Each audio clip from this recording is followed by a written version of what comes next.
क्या आपने कभी सोचा है कि इतिहास में जो हमें बताया गया है, क्या वो पूरा सच है, या फिर हमें सिर्फ वही दिखाया गया है जो दिखाना जरूरी था? पार्ट 1। हम बचपन से किताबों में जो पढ़ते आए हैं, राजाओं की कहानियां, युद्ध और सभ्यताओं का इतिहास, हम मान लेते हैं कि वही सच्चाई है। लेकिन क्या हो अगर मैं आपसे कहूं कि इतिहास का एक बड़ा हिस्सा हमसे छुपाया गया है? पार्ट 2। इतिहास में कई ऐसी घटनाएं हुई हैं जिनके पीछे की सच्चाई आज भी एक रहस्य बनी हुई है, जैसे कि burning of the library of Alexandria. कहा जाता है कि यहां हजारों नहीं, लाखों की संख्या में किताबें थी, जिनमें विज्ञान, खगोल शास्त्र, चिकित्सा और दुनिया के अनगिनत रहस्य छुपे हुए थे। लेकिन एक दिन सब कुछ आग में जलकर खत्म हो गया। पार्ट 3।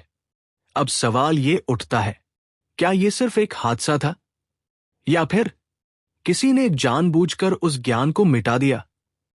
कुछ इतिहासकार मानते हैं कि अगर वो ज्ञान आज हमारे पास होता तो शायद दुनिया आज से कहीं ज्यादा आगे होती। पार्ट 4। इतिहास की एक और कड़वी सच्चाई ये है कि इतिहास हमेशा विजेताओं द्वारा लिखा जाता है।